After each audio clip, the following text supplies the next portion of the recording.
All right. Welcome to Upstream on Unsafe Space. I am your host, Carter Laren.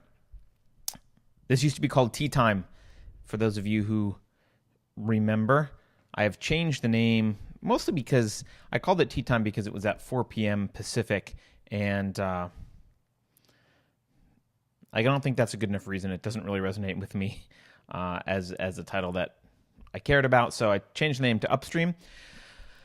But it will be at the same time, I think, which is Tuesdays at 4 p.m. So welcome to join me. The name Upstream comes from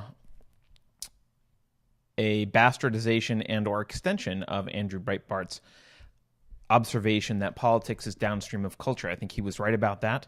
But so therefore, another way to phrase that is culture is upstream of politics. But upstream from culture is philosophy. And so what I'll do each week is focus on some issues and talk about what is upstream of the specifics that are being discussed in the news. So maybe some cultural perspectives on why those things are occurring and sometimes philosophy. So you can support the show, as always, on Patreon. Go to patreon.com/unsafespace. You can go to unsafeshow.com. You can follow us on Twitter at unsafeshow. YouTube channel. I assume if you're watching this now, you're on the YouTube channel. But for those of you who are listening to the audio rebroadcast or podcast, you can go find us on YouTube. And of course, I make all of these into audio versions that you can subscribe to with your favorite podcast app. Just go look for Unsafe Space on your favorite podcast app. I will be joined every week with on Thursdays at 11 a.m. Pacific. I'll be joined by Carrie Smith, former social justice warrior, and we unravel social justice ideology every week. So join us then. But today for Upstream, I'm going to talk about just a few things here on my agenda. One is Laura Loomer's Twitter ban. The other one is GM closing some plants in the U.S. and Canada. And the third one is the migrant caravan / invasion / whatever you want to call it, tear gas incident drama in the news. So I hope all of you had a good Thanksgiving weekend, got to hang out with some family. Let's jump in here. Let's see. So I'll start by talking about Laura Loomer. Now, Laura Loomer, for those of you who don't know who she is, I'm not actually that big fan of Laura Loomer. I think she's a little bit sensational and somewhat of a midwit, frankly. But she is effective. She's a conservative. She calls herself a journalist. I guess she is. She's a kind of a single roving journalist, conservative journalist. I think she made her name by questioning some of the events surrounding the Las Vegas shooting last year and holding the local authorities accountable and really being persistent as far as that incident was and the investigation around it. In fact, we still, if you'll notice, that kind of dropped off the news. No one really knows why the guy did it or any details. It just kind of fell out of the public zeitgeist. So Laura Loomer, I think, made her fame by pursuing that pretty doggedly and getting some results there. And since then, she is known for really pursuing leftists that she thinks are problematic for one reason or another, or just really digging into news items and bringing an alternate perspective and trying to sometimes break items and get information before it's out in the mainstream.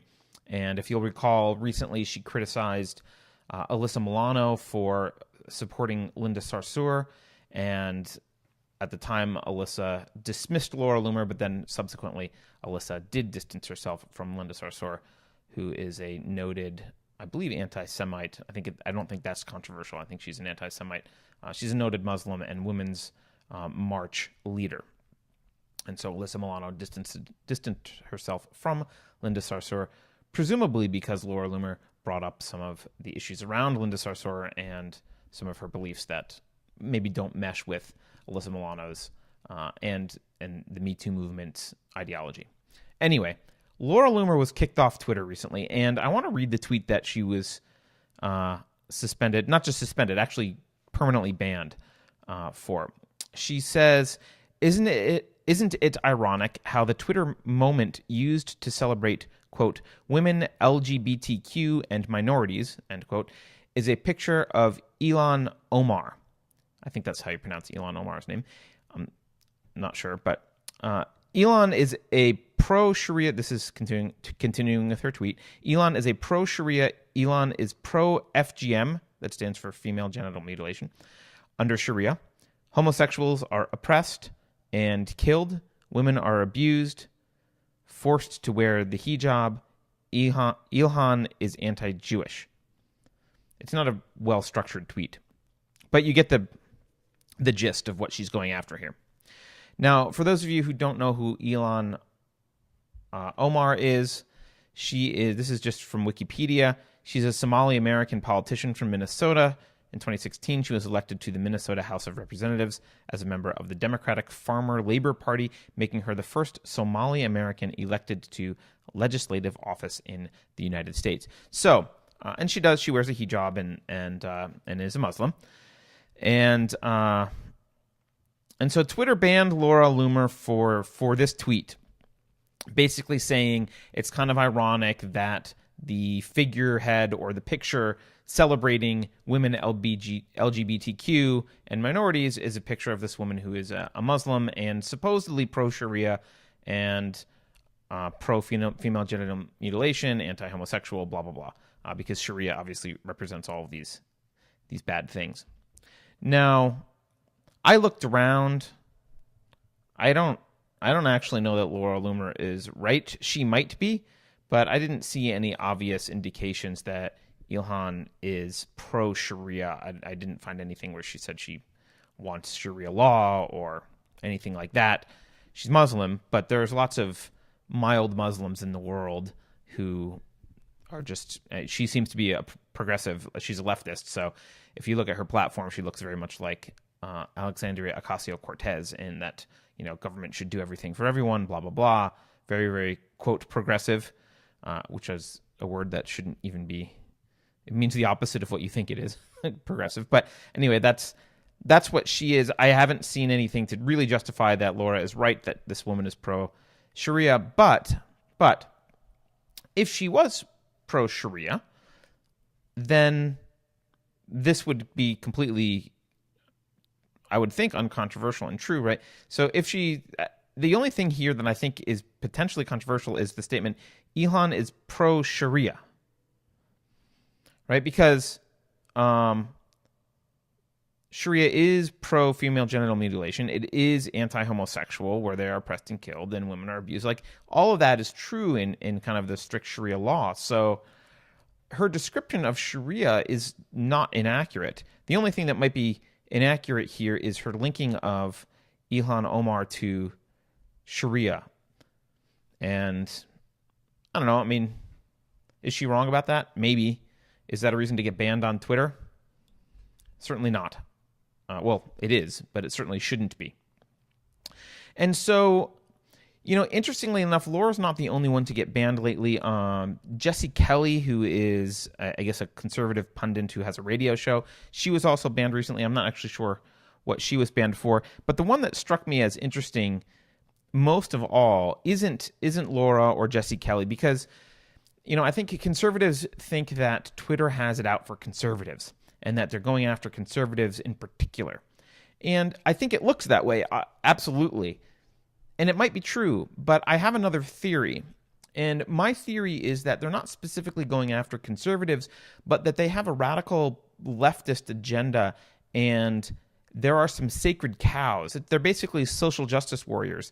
And there are some sacred cows that if you trample on these sacred cows, if you violate these sacred beliefs, or if you say anything to offend the social justice warriors in these few areas, you will get banned, regardless of whether you're a conservative or not.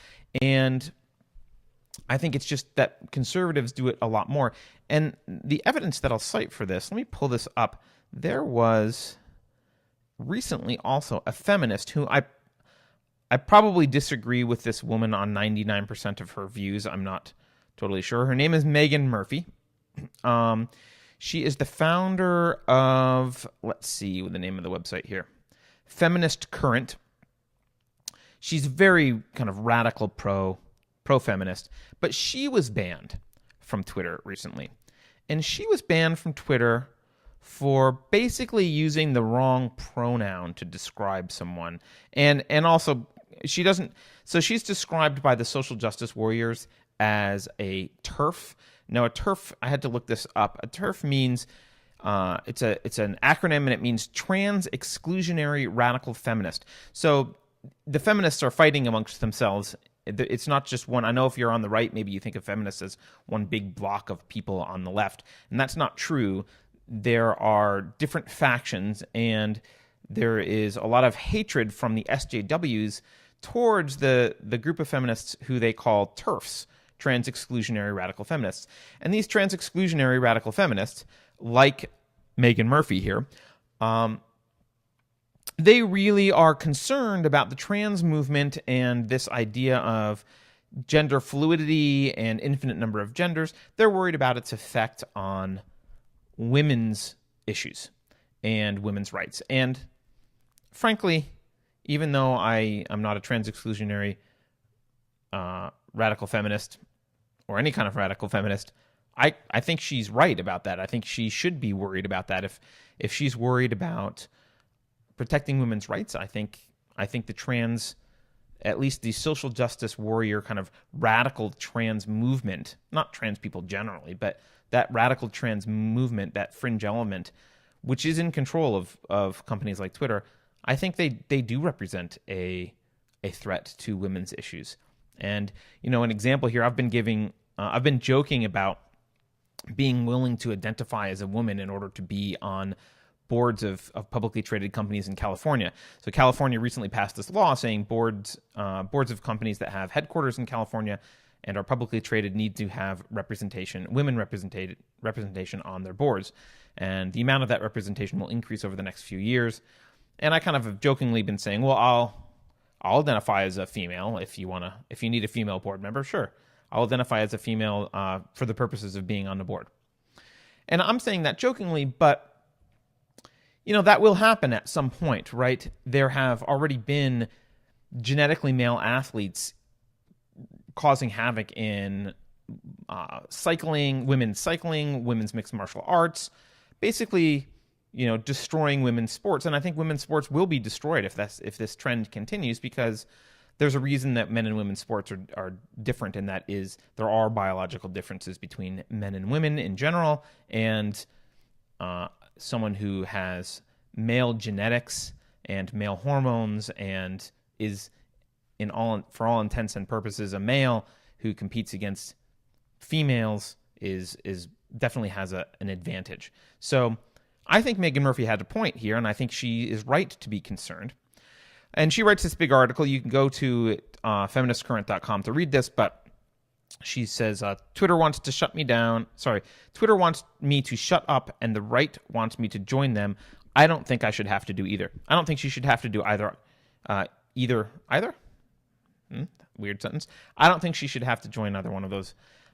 But the sad fact is only the right really recognizes freedom of speech these days.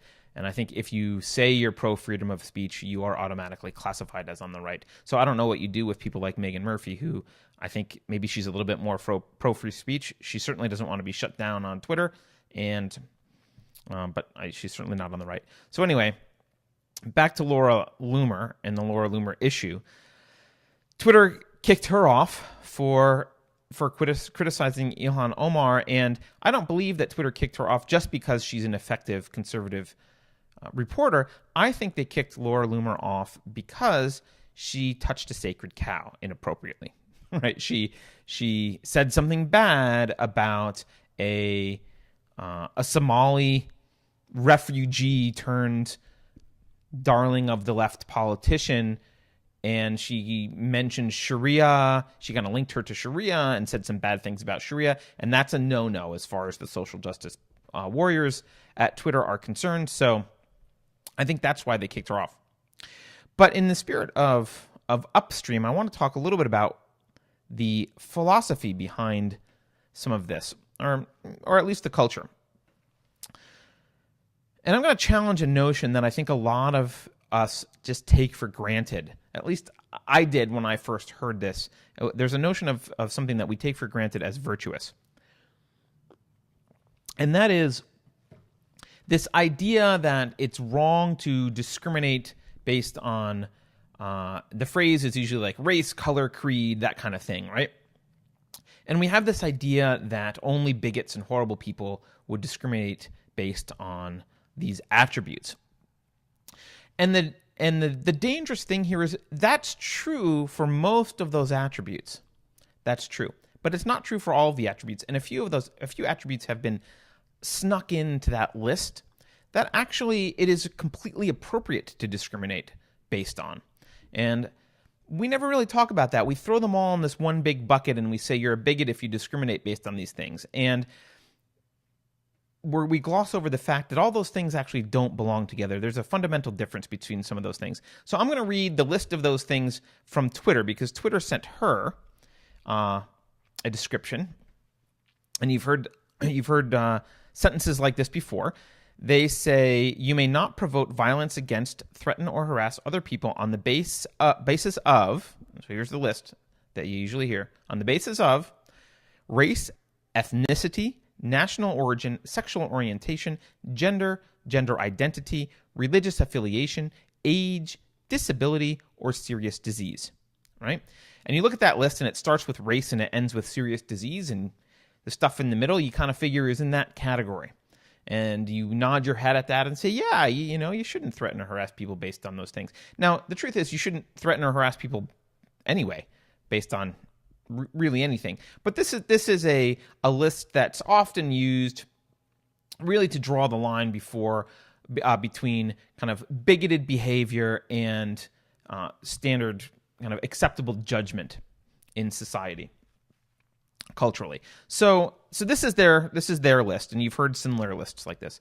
But I want to break this list down because the list is corrupt. So some of these things are things that people cannot choose for themselves. They are accidents of birth.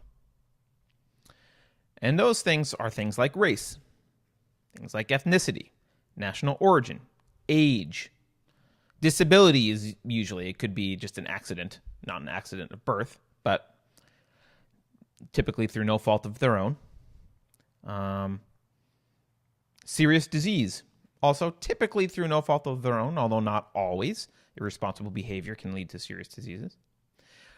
Gender. Now, they have gender and gender identity listed as two separate things here. I think that's just to cover their bases, but I'm not sure what they mean by gender. If they mean like sex, then we can say, okay, well, that's not something you choose. Okay, so usually sex is the word that's used there. So let's assume that they mean that here. And so that's, again, it's an accident of birth. You don't get to choose that. Sexual orientation. I'm not sure what the current ideology on sexual orientation is. I don't know if it's considered a choice or not a choice anymore. I've heard gaze on both sides of that issue. I don't really care whether it's a choice or not, but if it's not a choice, you would put it in the category of you're just born that way, and so it's an accident of birth. Okay? So that's this part of the list. Race, ethnicity, national origin, age, disability, serious disease, gender, sexual orientation. We'll put all those into the list of things you can't choose. But there's couple concepts in here that are mixed in, right? Because you would say if you're discriminating against people on the basis of those things I just mentioned, that is kind of bigoted, right? But they mix in a couple concepts here. One is gender identity. Now that is clearly a choice, right? By their own definition, gender is something, especially when you clarify, you're talking about gender identity, not sex. Gender identity is something that you choose. It's how you feel like you should express yourself, right? There's the kind of classic silly examples where people say, I identify as an Apache attack helicopter, or an empty room, or a dragon, or, whatever, two-spirit, whatever it is. So that's clearly a choice. So is it bigoted to discriminate against someone based on that choice? Well, I don't know. I mean, I think there's cases where maybe it would be, right? Where you could say a person was born with some sort of abnormality in hormone imbalance and or genetics, and they identify as male when really technically they're female, or vice versa, or something like that, but otherwise they're normal and kind of healthy psychologically, and you might say, well, kind of discriminating against them on that basis that's kind of bigoted, right? But there are plenty of cases where the gender identity being expressed is just a form of psychological dysfunction, right? People who say they identify as a large empty room are not functioning on all cylinders. They're all, they're not, something's wrong, right? All the spark plugs aren't firing. So, and they need therapy, because a large empty room is a fantasy. It's imagination, but it's not an identity that really could rationally fit into any biological structure, right? Or an attack helicopter, right? That's not a gender identity. That's an identity, right? That's a character you might want to play. That's role playing. That's imagination. But to seriously think that you actually do identify as, and it's your being is that you're an attack helicopter, I think I'm not going out on a limb by saying there's some mental dysfunction there, some psychological dysfunction. So it would be appropriate to discriminate against someone like that and to say, this guy's kind of, I don't know if you could say guy, this helicopter's kind of crazy. I don't know if I want to work with this helicopter, right? Or whatever. I don't know if I want to hire the helicopter. Helicopter's a little bit insane, right? And someone who's that insane, you may want to stay away from. So it's not the same as discriminating against someone because of their race. Those are very different things. One is an accident of birth, one is a choice. So they snuck the word gender identity into this list. But they also snuck a word in, and this isn't the gender identity, but that might have been Twitter's thing they came up with to sneak it in this list. But there's another phrase in this list that is common and that Twitter did not sneak in here because it's in everywhere. It's not just Twitter. And that is the phrase religious affiliation. We view it as something that belongs in this category of race, ethnicity, gender, that kind of stuff, age. But it does not. Religious affiliation is a choice. Religious affiliation is an ideology. It's a philosophy, right? If you use the word philosophy broadly, I know there's a lot of philosophers who would argue that religion is not philosophy, and that it's specifically anti-philosophy. And I don't want to get into the semantics there. But if you broadly define philosophy as a system of viewing the world metaphysically and epistemologically by which you can live, then I would say religion falls into that category. And in any case, religion's certainly chosen. And it has consequential material effects often on people's behavior. So if your religion, let's just pick on an example that's not Islam. If you're Christian Science, right? Now, Christian scientists, I think, people can correct me if I'm wrong, but I think the Christian scientists are the ones that don't believe in modern medicine, basically. They think that, God will save their child. If their child has cancer, they don't need to go get chemo or anything else. God will save them or not, and they'll pray, and that's the end. Now, that's a pretty devastating belief system, right? That's a toxic belief system. And would it be appropriate to, if someone wanted to, let's say, join your hospital as a doctor, right? I don't know how they would become a doctor with those beliefs, but let's say they honestly and truly believed that modern medicine was ineffectual and that prayer was the right solution and that God didn't want you to intervene. And somehow they had a medical degree, right? Maybe this is a recent belief. Maybe they just decided this, right? Would it be appropriate to discriminate against hiring them? Well, I would say, yeah. If you're a hospital, yeah, I wouldn't want to be treated by a doctor like that, right? Those like beliefs that you choose, religious beliefs, have real impacts. And of course, if we want to talk about Islam, beliefs, the radical Islam beliefs of blowing up infidels and taking over the world, Islam can be viewed really more as an ideology than a religion, and the radicalized Islam. And so the ideology of taking over the world and building a theocratic Islamic state, that's something that's worth discriminating against, right? Those are choices.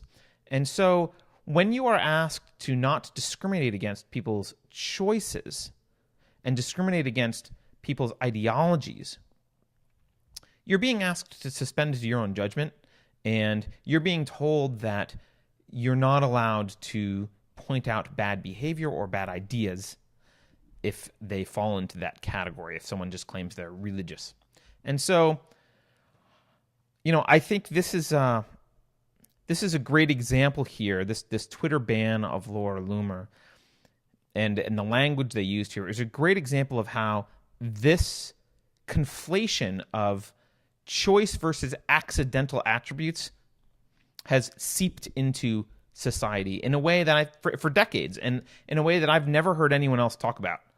And I've listened to a lot of people talk about a lot of different topics related to philosophy and culture. I've read a lot of books about it. I've never heard anyone else bring this issue up. That, hey, in that long list, that race, when we don't discriminate against race, religion, or creed, like religion or creed, you should discriminate against. And I know this idea comes from the fact that maybe at the federal level or at the government level, you shouldn't be treated differently. But that's just because from the government perspective, everyone should be equal under the law, and you should be judging behavior and actions, not ideas and beliefs. But personally, when it comes to your personal life and your business and any cultural decision, any non-government decision, it's absolutely appropriate to discriminate against people based on their belief systems. So next time you hear that string of attributes, see if you can listen for the ones that are choices versus the ones that are accidents. And typically what you'll hear is the accidents are listed first and last, and somewhere in the middle there's one or two things that are thrown in there, usually religion or creed. Sometimes they say ideology. Usually those are kind of thrown in the middle so that you gloss over them and don't notice and just kind of nod your head and say, yeah, it's wrong to discriminate against people based on all those things. But it is not. And so I guess that's all I have to really say about that. I mean, it's a shame that Laura Loomer's gone. Like I said, I wasn't a huge fan of her, but I did follow her on Twitter. She did come up with some interesting stuff sometimes. She was effective.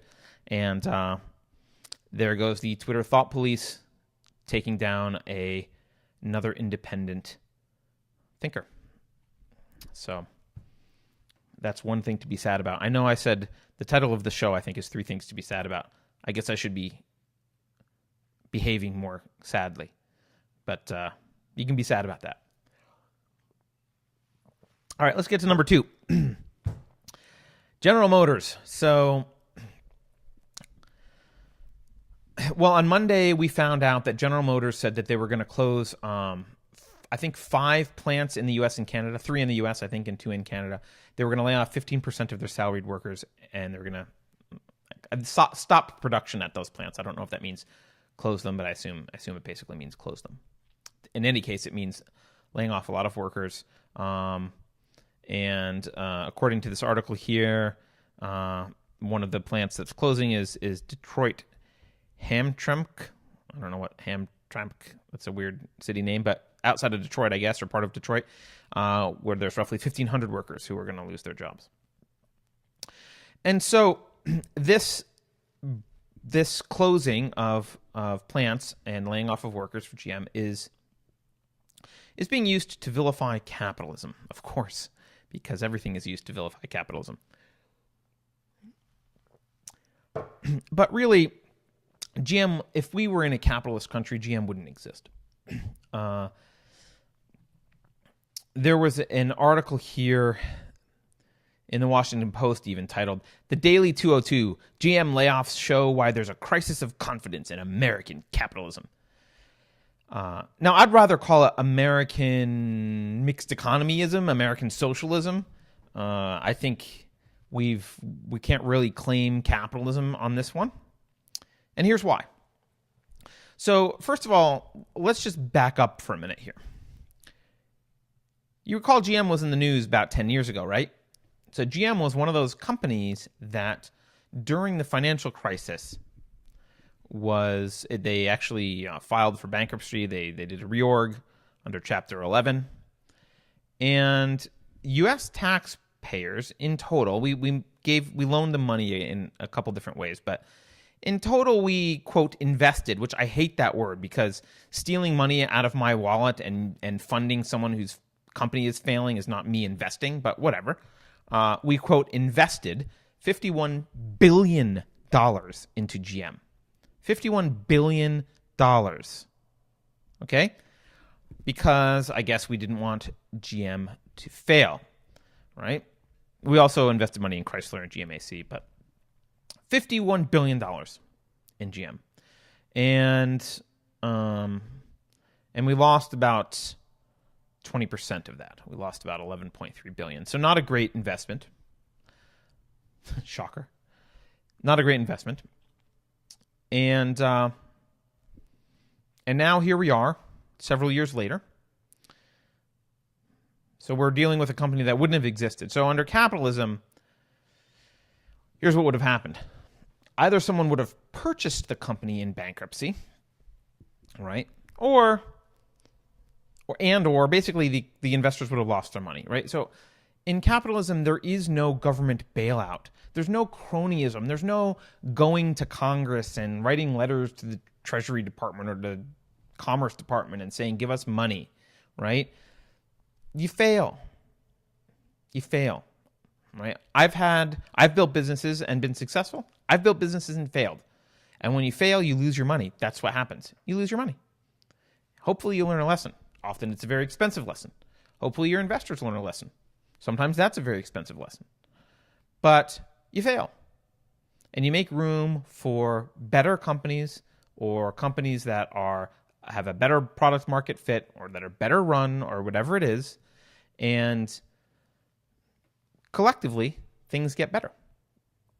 We end up with more efficiently run, better managed companies that have a better product market fit, right? Can deliver what consumers want at a price they want. And so that's what should have happened, right? GM should have just failed.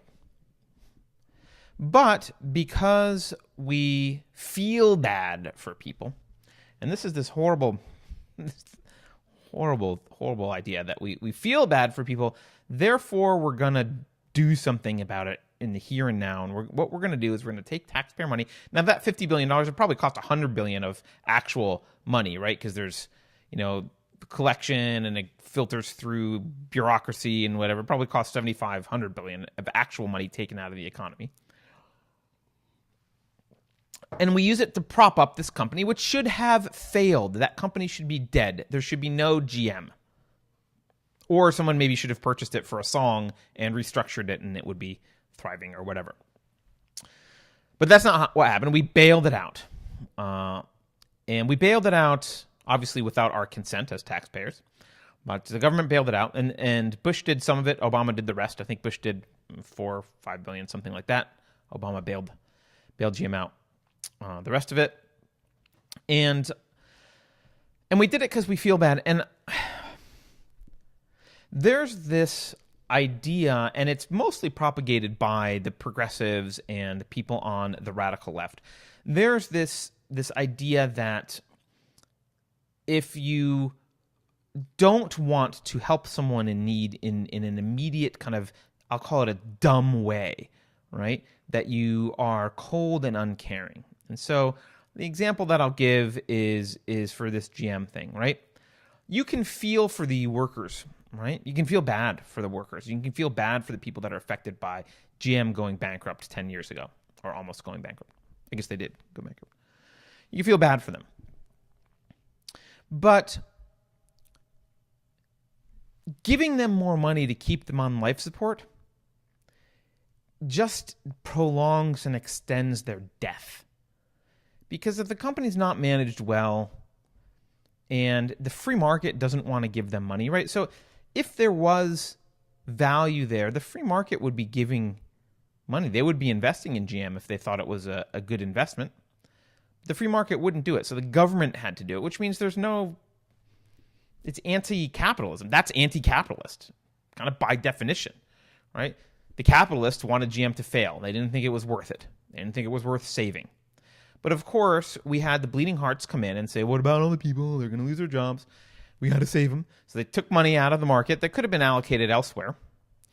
And they gave it to GM. And GM has, basically squandered it. And now they're closing plants anyway because it's mismanaged. And what do we get? Well, we still get the deaths and pain.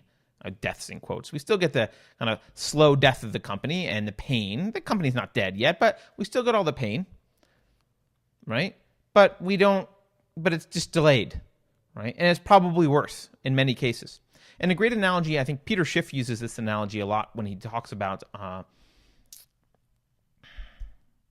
what is it? He uses it for, I forget the term. When the government prints money, quantitative easing. Oof, brain fart there. He uses it for quantitative easing, but I think it's appropriate for all of these kind of cases, right? He uses the analogy of a heroin addict, right? And you could, find a heroin addict, or maybe let's make it less dramatic. Let's an alcoholic, right? And the alcoholic is like, oh, I feel really bad. I'm hungover. It's horrible. Got a headache. I just need give me another beer. Give me another shot of whiskey or something, right? I'll feel better. Yeah, you will feel better in the moment. But that's not the loving, caring thing to do. The caring thing to do is not to give you another shot of whiskey. Right? The caring thing to do is help you overcome your dependence on alcohol, clean up your life, and be healthy. And that might look mean and cold-hearted in the moment when you say, no, you can't have more whiskey. All right? In fact, we're going to have an intervention, or we're going to send you to AA or whatever it is. It's not cold-hearted. It's actually more caring to use your brain and reason and think about the actual long-term consequences of your behavior and whether you're enabling someone or not, or whether you're helping them to actually heal and become better. The actual caring person isn't worried about how they look in the moment. They're not worried about how they feel about themselves with respect to it, right? They're worried about the other person's actual well-being. And sometimes that means being the jerk that says, no more whiskey. No more quantitative easing. No GM, no bailouts. I'm sorry. But of course, we're told that it's capitalism that's cruel, right? It's capitalism that's cruel and cold and evil because capitalism says, no GM, go bankrupt. Sorry, right? But that's not true. Capitalism is not the cold-hearted one. The cold-hearted are the people who lend GM money anyway, who take taxpayer money and lose a bunch of it. They invest it at a loss, and the company's still falling apart 10 years later. You haven't solved anything. You've just given the alcoholic more beer, more wine, more whiskey, whatever it is. His liver's gotten worse, and now he's more addicted than he was before. That's not compassion. But that's what the left wants you to think compassion is, right? And you can see it in every leftist, almost every leftist proposed program is all about ignoring long-term consequences and feeling good about yourself in the moment for giving someone a handout or taking someone else's money. It's never their money, right? They're taking someone else's money and doing something with it. I won't even call it a Band-Aid in the moment. It's really just enabling. It's enabling some sort of behavior. And it's not just with the social sector. I'm not just talking about things like welfare. I'm talking about corporate welfare. I'm talking about corporate bailouts. None of these companies should have our taxpayer money. None of them should have been bailed out, but they were. And we can see what happens with GM. So, of course, GM starts to fail. Now, and Trump being, one of the things I dislike about Trump is his comfort level with tariffs. Now, I can hope that he's just kind of doing the tariffs in an effort to kind of use them as leverage to get rid of all the tariffs, which would be nice. I can, fingers crossed, hope that. But until that actually happens, all I'm seeing is tariffs, and tariffs are horrible. They're not capitalism. They are government interference, just like bailouts are. And so, of course, in June of this year, GM sent a letter to the government saying, hey, Trump's proposed tariffs could hurt the company. Now, whether that's truly what's going on here or not, I don't know, because, frankly, management like that tends to be able to cover their asses pretty well, and they know things are going south. They start, writing letters to try and blame other people so that when it happens, June wasn't that long ago. I'm sure they knew all this was coming. So, anyhow, we're now in this situation where people are saying, hey, GM's dying and it's capitalism's fault, right? What's the phrase here? There's a crisis of confidence in American capitalism. And I would just like to point out, this is not American capitalism. Well, it is American something, but it's not capitalism. It is a mixed economy. It is socialist to take taxpayer money and bail out of companies. It's actually fascist. I know that Antifa hates fascism, which they define as everything that's not Marxist. But actual fascism does involve kind of government control of private companies, and this is an example of government investing large amounts of money and then putting people on the board of a private company. So it's kind of close to fascism / socialism. It's an authoritarian, intrusive government. It is not capitalism. And here we are. This was their big gift to us. They took our money 10 years ago, lost 20% of it, and left us with a crap pile of GM that's closing its plants. Yay, thank you, mixed economy, Democrats and Republicans. Thank you, anti-capitalists. I think maybe we should just give capitalism a try. Let GM die. Okay. The last thing I want to talk about here is I don't even know what to call it anymore. I was going to say the migrant caravan. It's not a caravan. I guess they've arrived. People are calling it an invasion, an attack. Other people are calling it innocent victims being tear gassed while waiting in line. Anyway, 5,000 people from the, quote, caravan did reach the border at Tijuana. And there was a protest. Presumably because we don't have the capacity to process that many people that quickly. Even if they're all requesting asylum, you just don't have the resources to do that. And so they would have to wait months on a waiting list to get through. And so they didn't like having to wait in this long line, which they knew months ago would happen, of course. I mean, unless they're retarded, they knew damn well that they couldn't show up at the border and, form a 5,000 person queue and get in 3 days or something. That wasn't going to happen. So they quote protested. Now, I'm going to call it more of a riot than a protest, as you'll see why later. But of course, so as a result here, the border agents, they closed the port of entry briefly on Sunday when this happened to deal with what was going on, and they used tear gas against people. Now, there was a viral picture going around of this woman with two of her children kind of running from tear gas, and of course, it was used as the media is wont to do. It was used to elicit a tear-jerk reaction and make you feel sorry for this woman running her kid. Poor kids are near tear gas and blah, blah, blah. They're not actually in tear gas in the picture. Tear gas is kind of behind them and they're sort of running. So I don't know if they actually got tear gas in their eyes. I don't think so. Now, I will say, and I want to make it clear, I do feel bad for the kids, right? Those kids shouldn't have to go through that kind of crap. They shouldn't have to suffer that. Absolutely. They shouldn't have to walk however many thousands of miles to get to the U.S., frankly. So I feel bad about that. I feel bad about the kids. However, it is that doesn't mean it's the U.S.'s fault. So let's just take a look at a couple facts here. First of all, if these migrants were, so by the way, this child's mom actually didn't mention asylum as one of her reasons to come to the U.S. She just said she wanted a job. I also understand that. Don't blame her for wanting a job. Absolutely. Not asylum. These people were offered asylum in Mexico. We don't talk about that, of course, but they were offered asylum in Mexico, and they walked right through Mexico to come to the U.S., which kind of is a clue that asylum's not what they're looking for.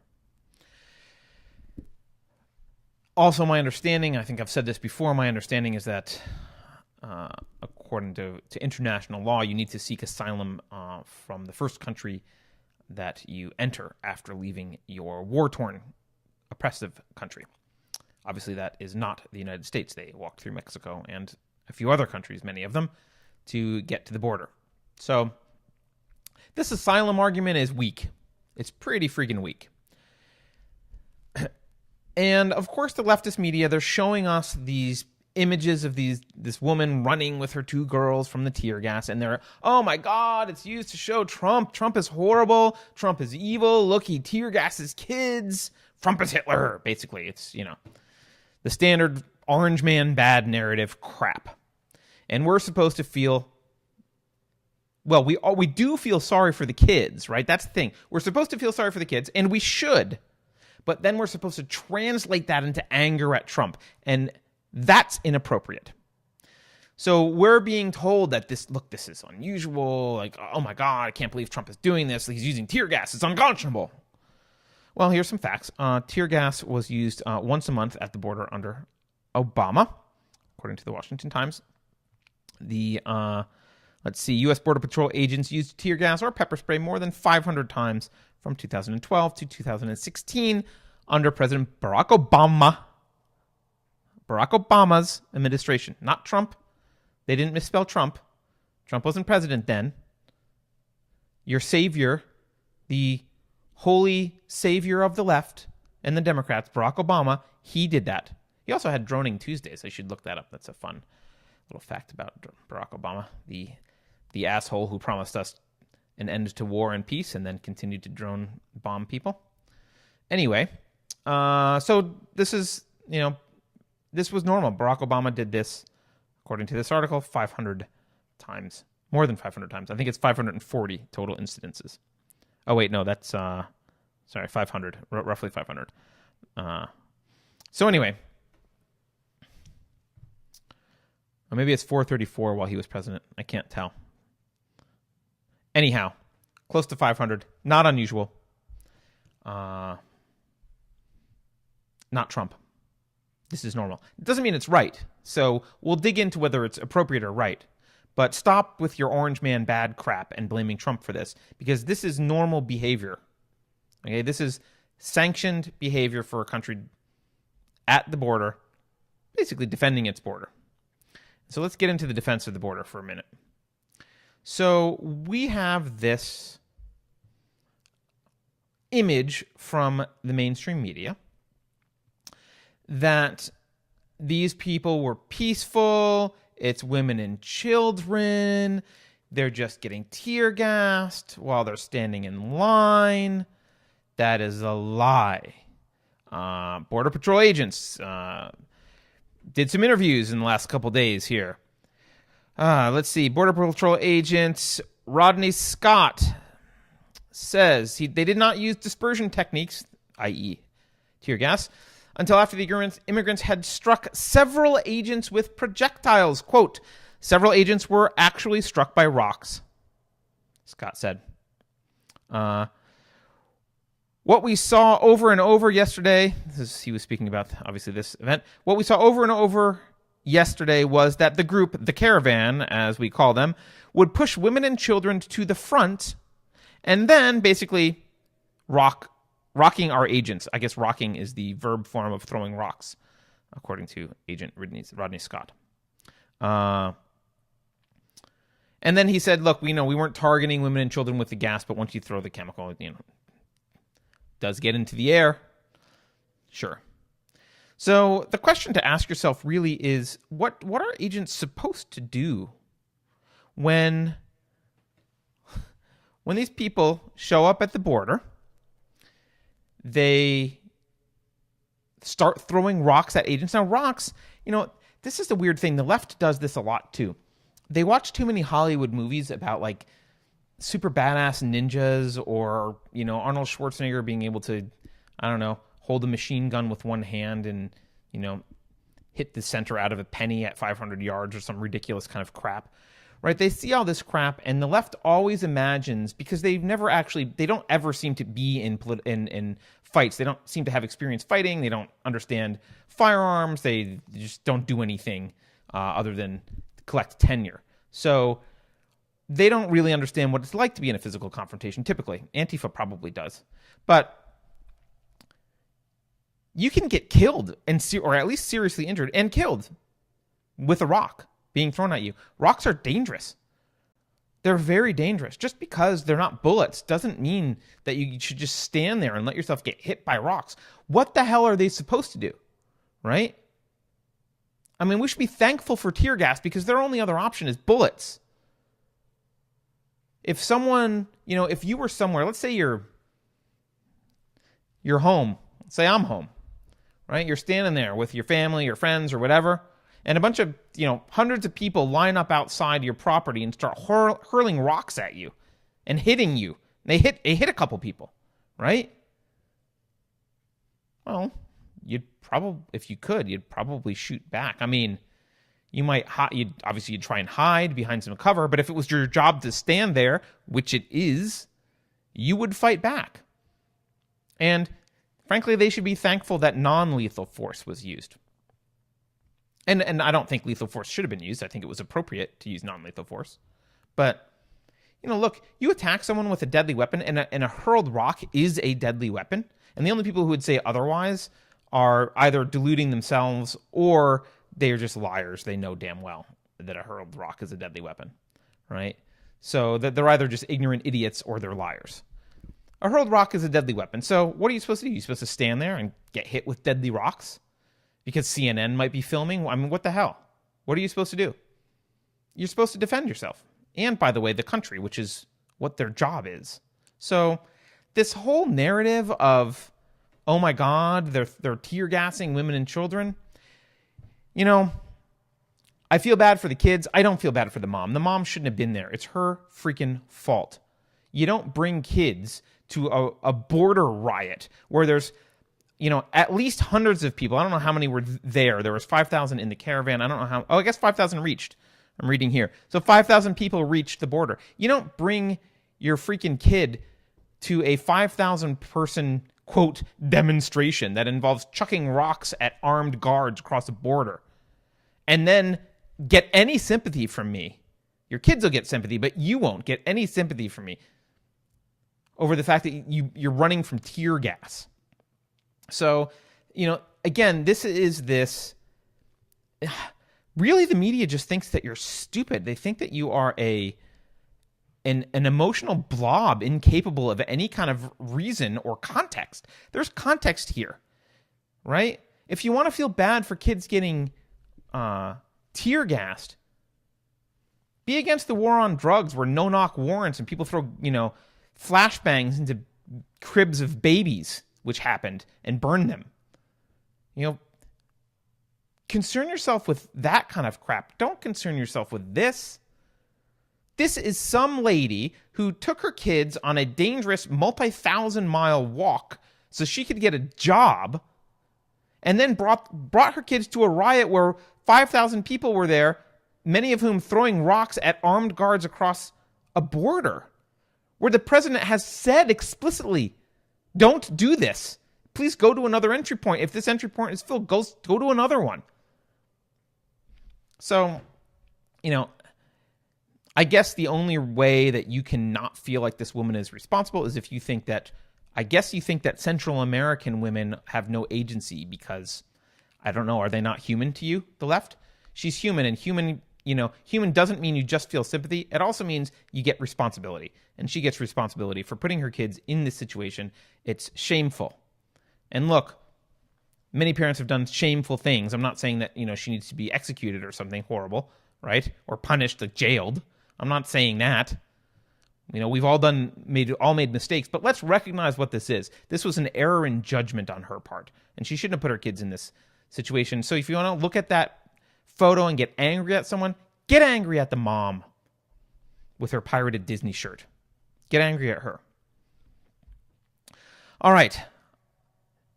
Well, if I had extra time, I was going to talk about this climate report that came out, but I don't really have much extra time. Maybe I'll do another show on that. I'm in the middle of reading it. It was a big deal. I was stuck in an airport on Friday late Friday night when CNN was blabbering about how horrible it was that the report was released on a Friday after Thanksgiving and blah, blah, blah. And woe is us and everyone's going to die and the world's going to, I don't know, the oceans will dry up by next year, some kind of catastrophic crap that typifies the reporting on this kind of issue. So I will read it more thoroughly and maybe talk about it another time. But as for now, that is it for Upstream, the new show. I think I'm going to continue doing it at this time, Tuesdays at 4, but I'm open to suggestions. So anyone wants to at me at Unsafe Show on Twitter or comment on YouTube about when would be a better time, happy to oblige. As always, you can support the show at unsafeshow.com. You can follow us at Unsafe Show on Twitter. We also have Facebook pages, Unsafe Space, and actually a deprogrammed page for the Deprogrammed Show, which is Thursdays at 11 a.m. with Carrie Smith. You can also go to patreon.com/unsafespace. I think that's all the things. I think I said all the things. So on that note, have a good day, everyone. Thanks for watching and or listening, and I will catch you next time.